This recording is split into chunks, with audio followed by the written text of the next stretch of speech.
يا شيخ سوني قربانه باش يا شيخ ممنون بس الماشي سادور برد قربارغا ونيا لا خدمتهم خيناك خماني والله إيشك ما بيت يا شيخ بيت ذكري لا خدمت فرما والله إيشتش خيره ان شاء الله لا خدمت دعاء نشتو أشتانا ذكي ونيا تو لا خدمتهم بله باش يا شيخ إيوا ساقو بشيلش لاقتا دبر أو دكان ونيا لا والله استغفر الله أي شيء ودكاتن يا شيخ والله نازل اخوان نازل شون نازاني وكان تويخ دواني بقرآن نازل شون نازاني يا شيخ تو نشتو دعاء ناكي لا بابا تازه قلت الدكم بود دقريوا جوانية تقابلها شي خود ناو دخونا يا شيخ تازه قلت جوانية سينا راس بكي وايا أنا لا يقصد بوكم راسك قرأ يادرو والله أملا دو راسي دقري والله من قرآن نبي حجناكم خيري قرآن نبي حج ام تازه پیم گوتی نشتو شد دکی گوتی دنکتیه بابا قرآن بقرآنش نشته حلاله لا من قرآن أخي بقرآن أو إنسانا نخش يشتكي بيا دعاء خيري بوكم يا إخوانم بيا وكسارة باشا يا شيخ أتوريت لسر أو شيخ وملاو أو كساني جادو دكان لاقي السقو بشيلة دبرنوا وقرآن دس من يقاباني بيان بزانم عندما دسي حكمته بو حكمة دانقري إيتر بيانقري أنا أنقري إيجم خو من خصاكيك توكو كابراك دليك الشيخي بقرآن أو ده سزايت سيادة الدين أو نوعانا أو أجهل بزمانانا دقرنو دكو قلنا التي خواي ليبي دول الرجناو خيناك أنا بقتل إسابة أغلام هركي أواناك هركسي أواناك أنا التي خواي ليبي باشا نقول لنا أو أشتانا دان قد فتوات هندا قد أو تان كردي بلين أو زلمية بخلق بلين بامت سيلو خلق والله هم خو ما زانين جريمة ولا خو شبياو كجوش أو كيد باشا قد خد بكشتك دا ملاوشتي ونيا من ملام بس خو من خطوة شتمنا دعوتي جاي من خون بيج مرقم پیشمرگشی؟ بله پیشمرگم بله بزوتیان نتونشتو جادو دکی یا شیخ والله من هروك ما بيديجم دروناك بخو اقيناك انا بس خو بوجنو بياو دکی شون بوجنو بياو دکی والله من ونناكم يكي ناسراوي قومي ليب قومي مشكلة بيه فرسياري بيه من أنا كم أنا من شتي بيزنا كم دولار رجانا داخوازي خلق تي يا شيخ لسر أو نشتوشتانا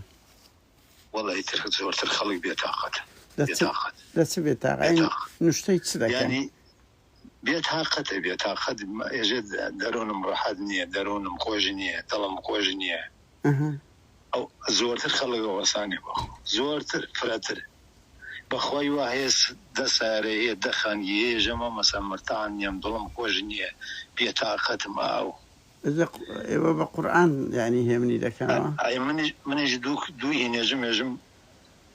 لا إله إلا أنت سبحانك إني كنت من الظالمين برحمتك يا أرحم الراحمين اللهم هو زور خينا ربي إني مسني الضر وأنت أرحم الراحمين أو دوانا زور بخيني رفع أفغير دين الله يبغون وله أسلم من في السماوات والأرض طوعا وكرها وإليه ترجعون أو شبه هول وخوف ألم بخونا فرع أمانة نزاني دو كلمة يا حافظ يا سلام يا حافظ يا سلام يا حافظ يا سلام من خم بيتاقدهم زورت له وخونا براسي من أزالم يعني خلقانك زور يعني رنگ بيجي لقرآن به من متوا بلا ما مصيك مشكلة جوريها بآية بقرآن صار سرد بيتن يعني يكب السيارة والله هەر بەس گوێ لێ بێ مەسەلەن هەیە ئەوێ ناوێ بەس ئەوانەی وەزواسن و شایەت نەفس وەزواسی بە هیچ چاک ناوێ بەخوا هەمزەی شایەتینی ڕێ ناوی دڵئینسان بەخوا بە هیچ باش ناوێ مەگەر حەبەکەی خۆی بەیانی بۆ ئێوارە هەڵسیوتەوە حەبی چ؟ ئەرە حەبی هەیە وەکو دکتۆر ئەفرام و ئەمانە ئەیان دەنێ ئیتر خواردو بەیانی سەعات نۆخەوە پیاکرێت تا ئێوارە یا شێخە تو بە خۆت کە نەخۆش دەکەوی بە نوشتە و ئاەتی قورئان چا دەبی یان ئەوەتە چ دکتۆر؟ وەڵی ئیتر هەیە ئەوە باشەوی بەچێ؟ هەیەوە دین هەیە ئەو حەبە ئەوە حەبە باش نایە بەس بەرەو دین نانێستا تو بۆ خۆت نەخۆش دەکەوی ئەمەلیاتێک دەکرێت قەت نەچی بۆ دکتۆر؟ چۆن ئەڵغام لێداگم سێ مانگ واژدە ڕۆژە دکتۆر نانا مەسەلەن لە کڕۆنەی لە ئەوەی بە دوعا چا دەبی بە نوشتە چا دەبی بۆ خۆت ئەتو لەو خەڵک دەکەی بە خۆت لە خۆت لە خۆبی وەزیان نەخۆش ناکەوت کەم وەختیان نەخۆشم تاوتێ مێشتی ترژە خۆم بەڵێ تاولەرزم بێشتی ترژە خۆم مازە خۆم دوعا خۆم یعنی ناچێت دکتۆر ناچێت دکتۆر نەوەڵا کەمبری نەوەڵە نەڕی یعنی بۆ هیچ شتێک ناچی بۆ دکتۆر بۆ قاشم نوێن ئەڕۆم بۆ دکتۆری سێشە نەوەڵە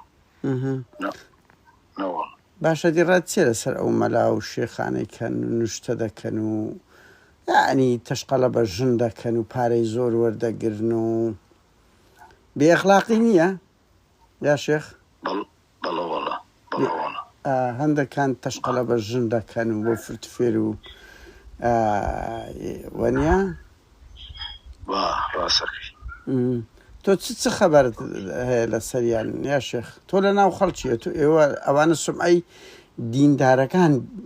ناشیرن دەکەن نەبەر ئەوەی بەناوی یعنی ئەنگۆ چ دەکەن خۆ ملحیدەک ئەوانەی دەکێ ملحیدەکان نین ئەوانن کە بەناوی دینەوە و بە ئایەتی قورئانە و لە تەک ئاینەوە ئەو تاوانە ئەو کارە قێزەوەنەی دەکەن یعنی ئەنگۆ کوو بەرەنگاریان دەبنەوە لە بەرامبەر ئەوەی کەوانە ئاینی ئیسلام وا بەکاردێنین لۆ زەوقی سکسی خۆیان لۆ پارە لۆ فریودانی خەڵک ئەستەغفیر وڵڵا خراپ